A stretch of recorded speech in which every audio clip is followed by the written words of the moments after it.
Auzubillahiminash-shaitanir-rajim. Dear students, I hope you are all well about your health and iman. I am Professor Dr. Mirza Mohammad Akmal Nadeem, your computer teacher. Dear students, साबिश इन्फोबाइट के platform से हम लोग सी programming language को discuss कर रहे हैं, जो कि एक ऐसी हाई लेवल प्रोग्रामिंग लैंग्वेज है जिसके अंदर हम लोग जो है जो चीज़ें सीखते हैं वो जितनी भी हमारी प्रेजेंट हमारी हाई लेवल लैंग्वेजेस मौजूद हैं या फिर इन फ्यूचर जो लैंग्वेजेस बनेगी तो उनके अंदर जो बेसिक्स जो हैं वो यही तकरीबन इस्तेमाल होंगे, जिस तरह जो है वो बेसिक लैंग्वेज से जो है वो बी लैंग्वेज से बनाया गया सी लैंग्वेज को, और सी लैंग्वेज के अंदर जो चीज़ें फिक्स कर दी गई वही हमारे पास उनमें एडिशन करके सी प्लस लैंग्वेज के अंदर आ गई।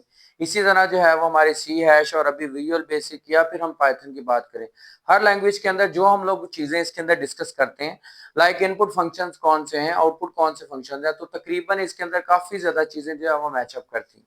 ठीक है, तो हम लोग अगर इनको अच्छी तरह से सीख लेंगे तो इसका मतलब है कि हम लोग हर लैंग्वेज के बारे में सीख रहे हैं। तो बेटा जो चीज मैं आपको बता रहा हूँ, जिस तरह बता रहा हूँ, उनको अच्छी तरह से सीखें, उनको समझें और डेव सी प्लस या टर्बो सी प्लस के अंदर उनको जो है वो प्रोग्राम्स के अंदर अप्लाई करने की कोशिश करें, क्योंकि जितना प्रैक्टिकली आप इसको डेमोन्स्ट्रेट करेंगे उतना ज्यादा जो है आप इसको ज्यादा समझ सकेंगे।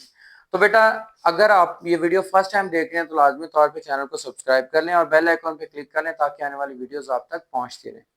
इसके अलावा अगर आपने पहले वाली वीडियोस नहीं देखी तो उनको लाजमी तौर पे देखें और अपने दोस्तों के साथ भी इस चैनल को और इन वीडियोस को शेयर करें ताकि वो भी इससे फायदा हासिल कर सकें।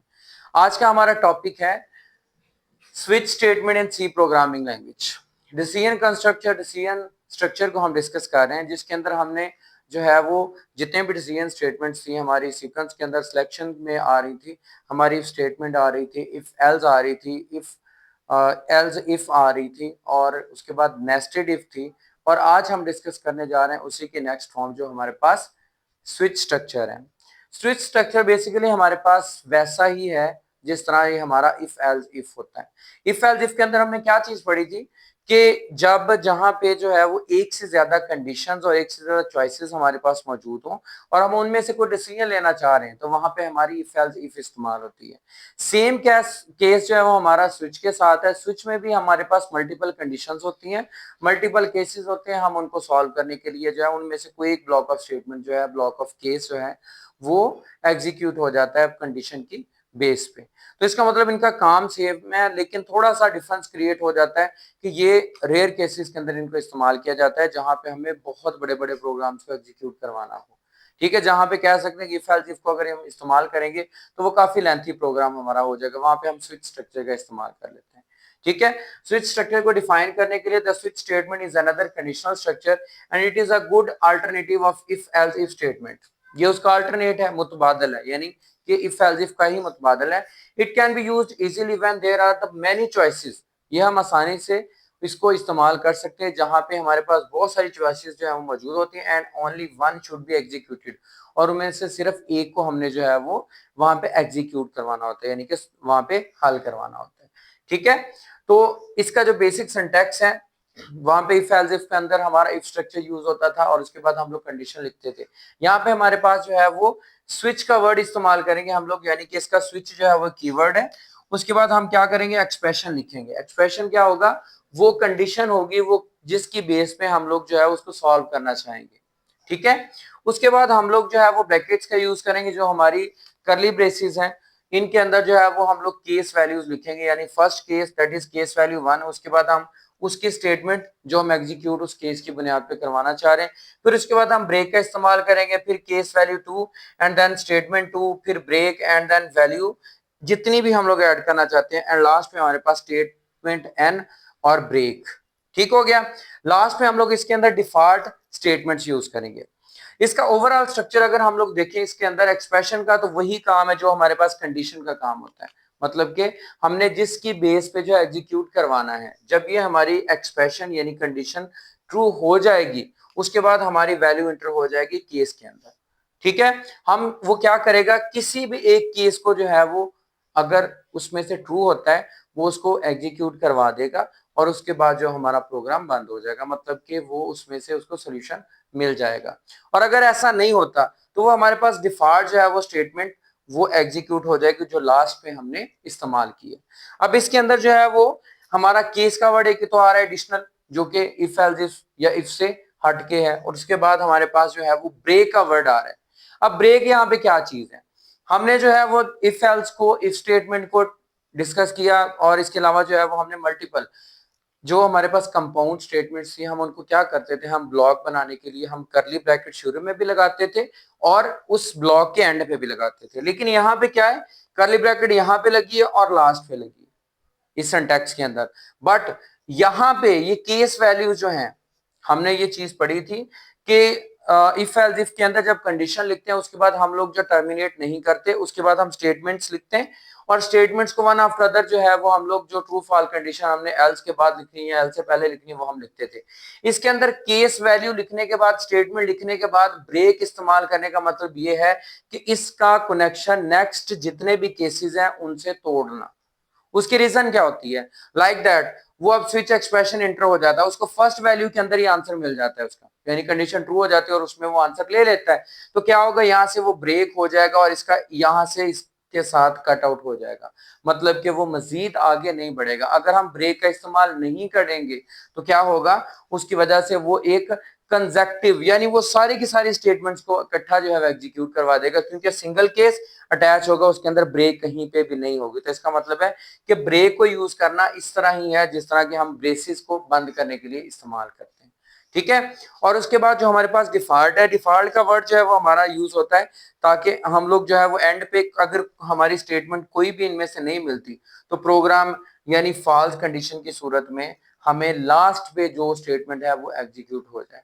लाइक हम दैट लिख देते हैं एंड पे कि हमें इसमें से आंसर नहीं मिला, there is no answer for that question, हम ये लिख दें तो ये उसका आंसर आ जाएगा। मतलब अगर एक्सप्रेशन कह लेंगे यहां से ही हमारा टूट जाता है कि यहाँ कंडीशन ठीक नहीं होती, तो वो केस में एंटर ही नहीं होगा, वो लास्टली यहाँ पे चला जाएगा। अगर हम लोग इसके फ्लो चार्ट की बात करें तो बेटा इसके फ्लो चार्ट के अंदर जो है वो हमारा सिंपल कंडीशनल जो है वो स्ट्रक्चर बनता है, लाइक हमने पहले भी डिस्कस जैसे किया था इफ एल्स इफ के अंदर। सबसे पहले हमारी कंडीशन जो 1 है, अब हम केस 1 लिखेंगे इसको, कंडीशन को, ठीक है। लाइक केस 1 जो है वो अगर हमारा ट्रू होता है तो हमारे पास क्या होगा, जो हमारे पास स्टेटमेंट होगी, स्टेटमेंट ब्लॉक 1, लाइक दैट, ये वाला पहला ब्लॉक जो है हमारे पास, जो स्टेटमेंट इस ब्लॉक के साथ अटैच होगी वो एग्जीक्यूट कर जाएगी। लेकिन अगर हमारे पास ये कंडीशन फॉल्स होती है तो फिर क्या होगा, वो अनदर कंडीशन को या केस को यानी चेक करेगा, यानी केस 2 को चेक करेगा। उसके बाद अगर ये ट्रू होता है हमारा, फिर क्या होगा, वो जो स्टेटमेंट हमारे पास होगी 2 ब्लॉक 2 के अंदर, वो उसको एग्जीक्यूट करवाएगा। सेम एज दैट अगर ये भी फॉल्स होती है तो फिर नेक्स्ट कंडीशन क्या हो जाएगी, पहले की तरह जो है हमारी केस 3 के अंदर चली जाएगी, एंड देन इसको ट्रू होने की सूरत में वो थर्ड जो हमारे पास स्टेटमेंट ब्लॉक होगा उसको जो है वो एग्जीक्यूट करवा देगी। और अगर ये सब कुछ ही फॉल्स आता है तो क्या होता है, जो हमने डिफॉल्ट स्टेटमेंट लास्ट पे दी होगी, लाइक दैट दिस वन, तो ये हमारे पास जो स्टेटमेंट ब्लॉक n+1 यानी लास्ट वाली हमारी जो है वो एग्जीक्यूट कर जाएगी फॉल्स होने की सूरत में। और इन सब केसेस के अंदर एक चीज जो है वो कॉमन होगी, वो कौन सा होगा कि इन्होंने टर्मिनेट होना है। और टर्मिनेट कैसे होना है, लास्ट पे जो है वो बंद होना ही होना है, यानी एक ना एक इनमें से आंसर निकलेगा, चाहे हमारे पास मल्टीपल चॉइसेस ही क्यों नहीं है। तो मल्टीपल चॉइसेस के अंदर हम इन स्विचेस को जो है, इन केसेस को हम सॉल्व कर सकते हैं। अब बाकायदा एक एग्जांपल प्रोग्राम के थ्रू हम लोग इसको सॉल्व करते हैं, जिसके अंदर हमें पता चलेगा कि ये किस तरह केस के अंदर रह के हम लोग स्विच को इस्तेमाल करते हुए हम सॉल्व कर सकते हैं। तो बेटा हमारे पास प्रोग्राम है जिसके अंदर हमने क्या करना है कि हमने यूज करना है कि स्विच स्ट्रक्चर का, और हमने वहां पे नंबर वीक डेज लिखने, और बाद में अगर हम लोग उसका नंबर इंटर करें यानी केस नंबर इंटर करें तो वो हमें इवेलुएट करके बताइए कौन सा डे है। लाइक दैट कि वर्किंग डे अगर हम 4 करेंगे पुट तो फिर मंडे, ट्यूसडे, वेडनेसडे और थर्सडे हमारा 4th वर्किंग डे होता है, तो वहां पे वो खुद ब खुद जो है वो थर्सडे शो करवा देगा। ठीक है, इसको हम लोग जो है वो प्रोग्राम के थ्रू एग्जीक्यूट करवाते हैं। हमें पता है कि हमने हेडर सेक्शन पहले लिखना है, hash include stdio dot H, ठीक है, हैश इंक्लूड, उसके बाद conio डॉट एच, और हम लोग इसके अंदर इंट मेन यूज कर लें, वाइड मेन यूज कर लें, आपकी मर्जी है। इंट मेन के साथ आपका आंसर निकल आएगा। ठीक हो गया।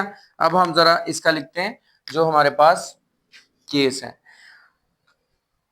सबसे पहले आपको पता है कि हम लोग जो है वेरिएबल डिक्लेयर करते होते हैं। लाइक हमने वेरिएबल जो है वो डिक्लेयर किया, हमारे पास जो था वो था इंटीजर और उसका नाम था एन, यानी वो नंबर था जिसको हम इंटर करेंगे और उससे हमारा डे आ जाएगा। उसके बाद हम इसको क्लियर से ग्रीन करते हैं। ठीक है।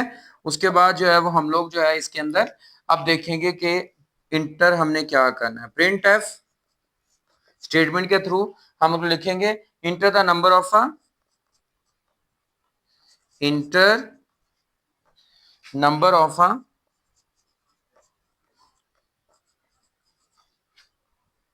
वीक डे, यानी हफ्ते के किसी दिन का हमने डे नंबर राइट करना है।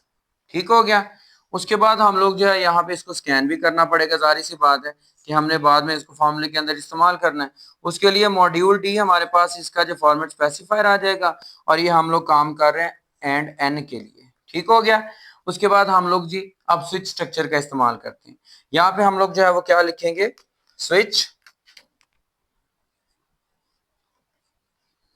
ठीक हो गया। स्विच का कीवर्ड लिख दिया और उसके बाद हम इसके अंदर क्या लिखेंगे, हम जिस चीज को एक्सप्रेशन को यानी किसको सॉल्व करना चाह रहे हैं, उस नंबर को जिसकी बेस पे हमने केसेस को सॉल्व करना है।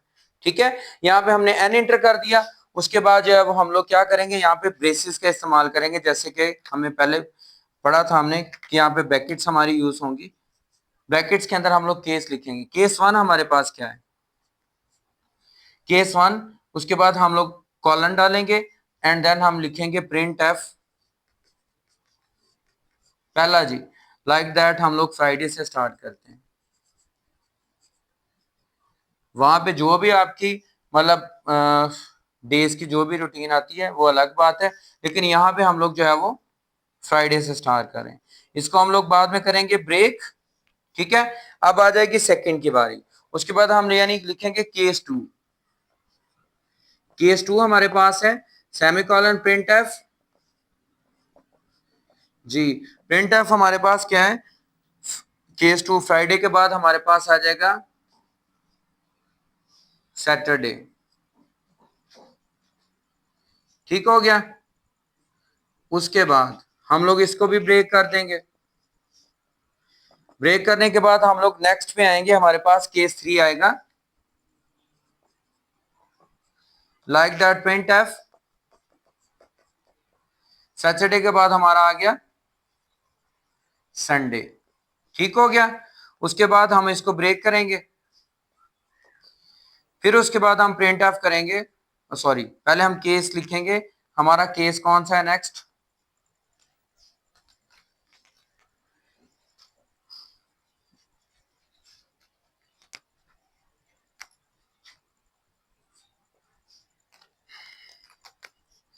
केस हमारे पास है फोर। ठीक हो गया। इसके अंदर जो है वो हमारे पास प्रिंट एफ मंडे। ठीक हो गया। चलें जी। उसके बाद हमारे पास केस सॉरी इसको ब्रेक भी करना पड़ेगा। अब हम लोग इसको करते हैं ब्रेक। ठीक हो गया। ब्रेक के बाद हम लोग अगेन केस हमारे पास है फाइव। वो क्या है हमारे पास, प्रिंट एफ मंडे के बाद ट्यूसडे। उसके बाद हम इसको ब्रेक करेंगे। अगेन केस हमारे पास आ जाएगा सिक्स। इसके अंदर हम लोग प्रिंट एफ का यूज करके इसको क्या करना है, हमने ट्यूसडे के बाद वेडनेसडे। ठीक हो गया। इसको भी ब्रेक करेंगे। हमारे वर्किंग डेज होते हैं सेवन। ठीक है। अब हम वो सेवंथ वर्किंग डे भी इसके अंदर लिखेंगे।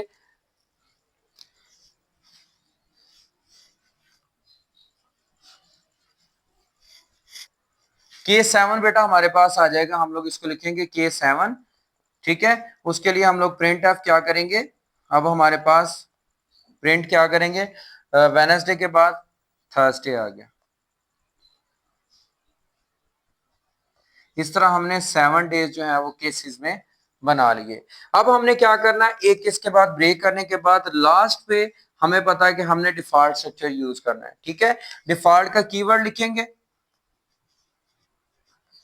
एंड देन उसके बाद जो है वो हम लोग क्या करेंगे, प्रिंट एफ करेंगे वो लास्ट स्टेटमेंट जो कि इन सब केसेस को ट्रू नहीं करती, बल्कि हम कहते हैं कि इनवैलिड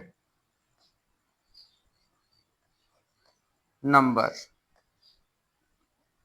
चलें जी, इसका मतलब है कि हमने इसको कर लिया। अब यहाँ पे हम ब्रैकेट्स बंद करेंगे, इसके बाद हम लोग गैच इस्तेमाल करेंगे, यानी हमने वो केसेस बंद किए। अब ये प्रोग्राम की ब्रैकेट हमने बंद की, ठीक हो गया। यानी ये पहली केस ब्रैकेट थी हमारी और उसके बाद जो है वो हमारे पास गैच की। अब हमें क्या होगा, जब आउटपुट मिलेगी उसके अंदर वो क्या करेगा, इंटर द डे नंबर। हमने क्या लिखा था, enter number of a week day.